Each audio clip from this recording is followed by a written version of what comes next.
Welcome back नाजरीन। Sir आगे अगर बढ़ते हैं, हम बात करते हैं, एमक्यूएम ने भी तो साफ इनकार किया है, उनकी जानिब से भी बयानात आए थे कि जी पीटीआई से मुज़ाकरात नहीं होने चाहिए, इनका भी वही हाल होना चाहिए जो माजी में एमक्यूएम का हुआ था। आप एमक्यूएम की इस बात से इत्तेफाक करते हैं?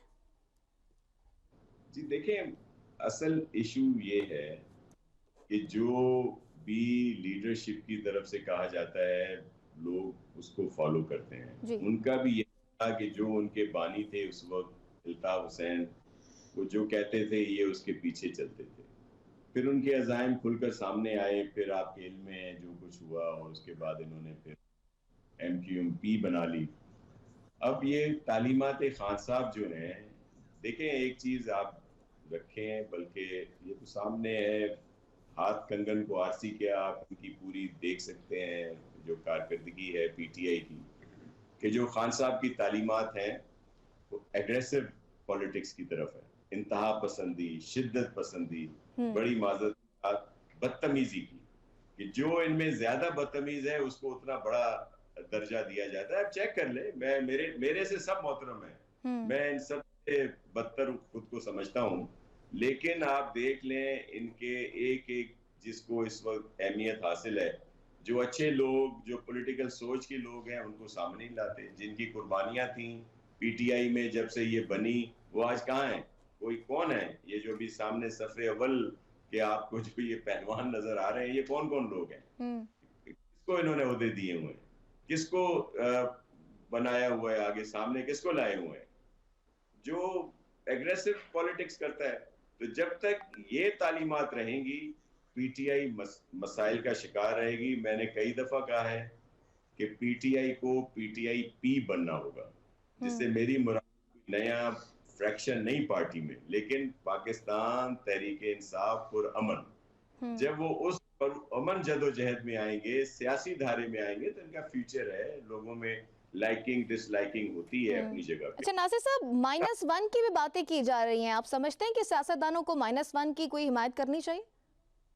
दी पाकिस्तान पीपुल्स पार्टी कभी किसी -1 के फार्मूले की सपोर्ट नहीं करती। ठीक। हम पॉलिटिकल उस पे बिलीव करते हैं, और सियासी बात होनी चाहिए। जाहिर है लीडर कभी भी माइनस नहीं होते, लेकिन लीडर को अपनी सोच अगर वो चेंज करें तो फिर इसको मुस्तकिल आगे बढ़ाया जाता है। अगर वो मानने को ही तैयार नहीं है खान साहब, और वो अपनी जात के इर्द गिर्द ही उनकी चीजें घूमती हैं, कि जब वो हुकूमत में थे, पहली दफा कोई हुकूमत है पाकिस्तान में जो आईनी तौर पर वोट ऑफ नो कॉन्फिडेंस के जरिए गई है, जी। उसमें आईनी तौर पर, और उन्होंने उसी वक्त असेंबलियां तोड़ने की बात की, गैर आईनी तौर पर खुद को बचा के हम्म। लोगों के लिए आगे जेल भरो तहरीक अपने कारकुनों को बोला। जब खुद को गिरफ्तार करने आए तो मुझे बचाओ तहरीक, और आपने देखा जमान टाउन में कितनी मजामत हुई, पेट्रोल बम चलाए गए, क्या कुछ वहां नहीं हुआ? क्या इतनी इस्तेदाद किसी दूसरी पॉलिटिकल पार्टी के लीडर्स में नहीं है? जब प्रेसिडेंट आसिफ अली जरदारी हम्म। साहब को गिरफ्तार करने आते थे, या बीबी शहीद को गिरफ्तार करने आते थे, क्या वहां पे मजामत नहीं हो सकती थी? हम्म। मियां नवाज शरीफ साहब को जब गिरफ्तार किया गया तो क्या उनके लोग मजामत नहीं कर सकते थे? लेकिन लीडरशिप हमेशा गिरफ्तारी पेश करती है, और बड़ी खुश दिली से वो लोग जाते हैं। लेकिन ये लीडरशिप अजीब है, जो सिर्फ अपनी जात के इर्द गिर्द घूमती है। और देखें, यही तालीमात थी खान साहब की, जो 9 मई को जो एहतजाज हुआ, वो जी। सिर्फ सिर्फ अस्करी इदारों के सामने हुआ। और उसी में आपने देखा कि शोधा की भी बेहुरमती की गई, उनकी हम्म। यादगारों, जितने भी अस्करी इंस्टॉलेशन थी, उनको नुकसान पहुंचाने हम्म। की कोशिश की। तो क्या था? ये वो तालीमात खान साहब हैं जो जहनों में भरी जाती हैं। हम्म। जब इनसे खिताब होगा तो जाहिर है पीटीआई के लिए एक रास्ता है, एक स्पेस है। लेकिन जब तक वो इन चीजों में चलेंगे, गवर्नमेंट को कोई इशू नहीं है। इन्होंने क्या कुछ करके नहीं देखा, हम्म। फाइनल कॉल थी, पता नहीं क्या कुछ किया, अब तो वो भी इनकी चीजें नहीं चलती। हम्म। क्यों अपने को परेशानी में मुब्तला करते हैं? इनको 8 फरवरी की कॉल वापस लेनी चाहिए, या फिर ये कहें कि जी हर कोई अपनी तौर पर घरों में रहे, अच्छा घरों में नासिर साहब, बिठा के। जैसे आपने कहा कि कॉल्स भी देते हैं वो भी नाकाम हो जाती है, फिर नून लीग और पीपल्स पार्टी का ऑलरेडी इत्तेहाद भी है, तरामीम करके सब कुछ कहा जाता है कि अंडर कंट्रोल भी है, तो फिर ये मुज़ाकरात की जरूरत क्यों पेश आ रही है? हुकूमत को तो कॉन्फिडेंट होना चाहिए कि कुछ कर नहीं सकते। देखें, मुज़ाकरात जो सियासी लोग हैं वो हमेशा कहते रहेंगे, तो वो कहते हैं अब जी। ये उनकी गलती है। क्या परेशानी है भाई इस वक्त गवर्नमेंट को, मुझे बताएं। उनके पास नंबर पूरे हैं, बहुत अच्छे तरीके से गवर्नमेंट चल रही है। पीटीआई ने तो बैन अल-अक़वामी तौर पर मुल्क को तनहा कर दिया था, हम लोग डिफॉल्ट की तरफ जा रहे थे। मौजूदा हुकूमत इस वक्त तमाम बैन अल-अक़वामी तौर पर उनकी ब्लू आइड बेबी बनी हुई है। इस वक्त अमेरिका कह रहा है कि जी पाकिस्तान विनर है, इंडिया लूजर है, और वेस्ट हो जाए, दीगर चीजें हो जाए, वो हर हो रही है। इन्वेस्टमेंट यहाँ पे आ रही है, एक प्रोसेस मुकम्मल तौर पर चल रहा है। पीटीआई ना एहतजाज कर सकती है, न कहीं पे किसी जगह लेकिन पे। पीटीआई तो ये कहती है कि हुकूमत ये जानती है और कोई अगर मसाइल लगते हैं, प्रेशर में है, तभी वो मुज़ाकरात की बात करे और उन्हें तो लगता है कि सिस्टम नहीं चल सकता। ये यही खुशफहमी है, और ये कौन डालता है उनके जहनों में, ये जो उनके वी लॉगर और ये जो मुल्क से बाहर बैठे हुए पता नहीं क्या अजीब व गरीब बातें करते हैं, ये जो ट्वीट आ जाते हैं अजीब किस्म के, ये पीटीआई के लिए परेशानी का सबब है। ठीक। कि वो कह देते हैं कि अब तो ये हो गया जी, बड़ा मसला हो गया जी, बस ये 4 दिन रुक गया था ये फील्ड मार्शल साहब का नोटिफिकेशन, क्योंकि नई स्ट्रक्चर बन रहा था, वो इस वजह से डिले हुआ था। तो बताएं किस तरह की बातें आ रही थी सामने।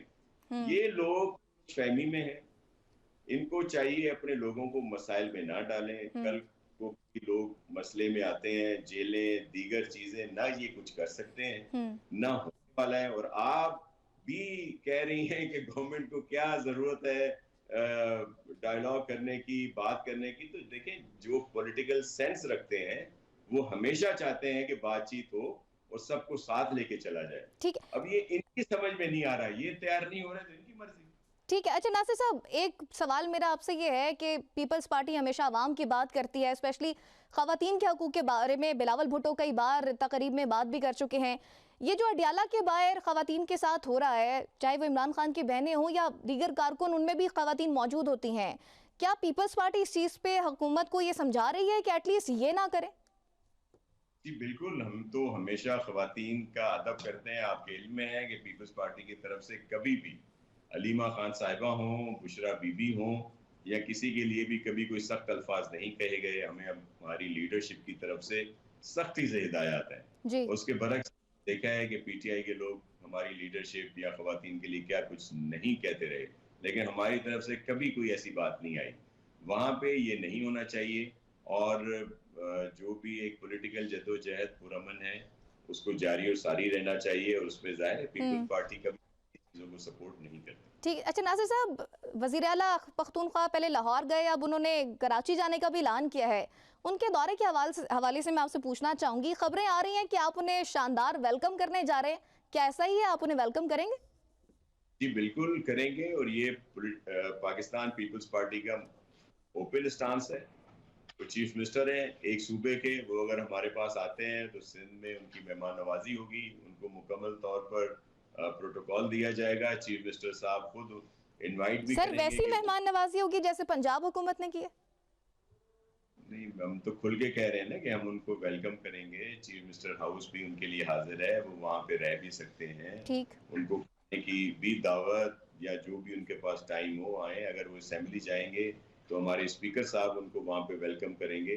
उनको पॉलिटिकली तौर पर हर लिहाज से एक लिहाज से वे होगा, उनको सपोर्ट दी जाएगी। सिर्फ ये रिक्वेस्ट जरूर होगी कि कोई ऐसा ना हो जिससे वो कानून को हाथ में लें उनके लोग, या कोई फिर हल्ला गुला हो, तोड़ फोड़ हो, जलाओ घेराव हो। वो हम रिक्वेस्ट करेंगे उन्हें कि ऐसा नहीं होना चाहिए, कि अगर ऐसी कोई बात होती है तो फिर जाहिर है इश्यूज बढ़ते हैं। अदरवाइज उनको वेलकम किया जाएगा, उनको मुकम्मल तौर पर इज्जत और एहतराम के साथ यहाँ पे वो आए, हम उनके लिए हाजिर हैं। अच्छा, जैसे आपने बात की कि आप लोग उनको प्रोटोकॉल भी देंगे, मुस्लिम लीग नून अगर नाराज हो जाए इस चीज़ पर और आप मुस्लिम लीग नून नाराज होती है, तो क्या पीपल्स पार्टी उनकी नाराजगी को मोल लेगी? पाकिस्तान पीपल्स पार्टी का अपना तरीक़ेकार है, हमारी पॉलिटिकल अपनी नॉर्म्स हैं, हम अपने ही उसी पे चलते हैं। किसी के नाराज होने या राजी होने से हमें कोई फर्क नहीं पड़ता। अल्लाह राजी हो और पाकिस्तान की अवाम हमारे साथ ठीक हो, हमें कोई किसी और के राजी नाराज होने से कोई फर्क नहीं पड़ता। ठीक है। अच्छा नासिर साहब, एक खबर ये भी सामने आ रही है कि आपको हलीमा दिल शेख के दरमियान इस दौरे को लेकर कोई राबता भी हुआ है आपका। आप इस चीज़ की तस्दीक कर सकते हैं कि वाकई राबता हुआ? बिल्कुल अलीम आदिल शेख साहब के साथ और फिरदौस शमीम नकवी साहब के साथ, बल्कि अभी एक दो दिन पहले यहाँ पे मजहर अब्बास साहब की बेटी की शादी थी, वहाँ पे जी। सलमान साहब, मेरी उनसे भी मुलाकात हुई। तो हमारा तो ओपन है, हम किसी से ढके छुपे उसमें थोड़ी बात कर रहे हैं, हम हम्म। तो एक ये कह रहे हैं कि वो आए, हम उनका मुकम्मल ख्याल रखेंगे और उसके साथ साथ हमने ये भी कहा है कि कोई ऐसा इशू भी नहीं आना चाहिए जो हमारे लिए मुश्किलात का सबब हो। सर कोई प्लान शेयर किया उन्होंने कि कहाँ कहाँ जाएंगे, किससे मुलाकात होगी? जी अभी कोई तफसीली प्लान हमारे पास नहीं है। ठीक है। अच्छा सर, पाकिस्तान तहरीक इंसाफ की सिंध बिलखुसूस कराची में आप मकबूलियत की क्या पोजीशन देखते हैं? क्या कोई तगड़ा रिस्पॉन्स आएगा? जी देखिए, पॉलिटिकल पार्टी अपनी तौर पे है और कहीं भी रिस्पांस बिल्कुल आ सकता है, लेकिन वो जो एक बयानिया बनाया हुआ है कि जी सिंध में हमारे साथ हमारी सीटें ले ली गई, तो देखें इनकी अगर कोई पिटीशंस हैं इलेक्शन की तो सिर्फ कराची शहर और हैदराबाद शहर की हद तक है। हैदराबाद रूरल से लेके पंजाब की बॉर्डर और बलूचिस्तान के बॉर्डर तक जितनी भी कौमी और सूबाई असेंबली की सीटें हैं, वहां पे पीटीआई के जो सपोर्टेड उम्मीदवार थे वो दूसरे नंबर पे कहीं भी नहीं आए, तीसरे चौथे पांचवें छठे नंबर पे हैं। एक भी इलेक्शन पिटीशन इनकी तरफ से उधर नहीं है, तो हमें कोई ऐसा इशू नहीं है। पाकिस्तान पीपल्स पार्टी ने यहाँ पे काम किया है और हमें उसी काम की वजह से 2008 से ज्यादा सीटें 2013, 13 से ज्यादा 18, 18 से ज्यादा 24 और अब 29 में इंशाल्लाह हम स्वीप करेंगे। अच्छा नासिर साहब, ये भी बीच में बातें चली थी कि बिलावल भुट्टो साहब वजीर आजम बनेंगे फ्यूचर में, आप उनको फ्यूचर में वजीर आजम देखते हैं? बिल्कुल, इंशाल्लाह जब नए इलेक्शन आएंगे हमारे पास अक्सरियत होगी तो बिलावल भुट्टो जरदारी साहब वजीर आजम होंगे और ये इस वक्त पूरे मुल्क की आवाज है। और दूसरी जानिब फिर ये भी कहा जाता है कि मरियम नवाज साहिबा भी उम्मीद लगाए बैठी हैं कि वो भी फ्यूचर में वजीर आजम बनने की बल्कि तैयारी कर रही हैं। मरियम साहिबा भी बहुत अच्छा काम कर रही हैं अपने सूबे में। देखें ये तो पाकिस्तान की आवाम के ऊपर है कि वो किसको मुंतखब करते हैं। सर कितना फर्क है कारकर्दगी में पंजाब का और अगर हम सिंध का मवाजना करें, क्या समझते हैं आप? देखें वो अपना काम कर रही हैं, हम अपना काम कर रहे हैं और उसका जो फैसला है, उसका जो रिजल्ट है वो इलेक्शंस होते हैं। और आपने जैसे मैंने आपको इलेक्शन गिनवाए, 2008 से ज्यादा 13 में हमने सिंध में सीटें ली मुश्किलात के बावजूद। 2018 जब आरटीएस था, खान साहब के हक में सारी चीजें जा रही थी, हमारे लोगों को गिरफ्तार किया गया था, हमारे लोगों को नाअहल करार दे दिया गया था, बहुत ज्यादा सख्तियां थी, उसके बावजूद 13 से ज्यादा सीटें हमने 18 में ली। फिर 2024 जिसमें हम पीडीएम की गवर्नमेंट में तो साथ थे, लेकिन जब इलेक्शन का टाइम आया तो पीएमएलएन ने यहाँ आके हमारे खिलाफ बड़ा सख्त महाज बनाया, जिसमें उन्होंने एमक्यूएम को शामिल किया, जेयूआईएफ को शामिल किया, जीडीए को शामिल किया, वो सबको मिला लिया और हमारे लोगों को बहुत ज्यादा टफ टाइम भी दिया गया, लेकिन उसके बावजूद हमने ज्यादा सीटें ली।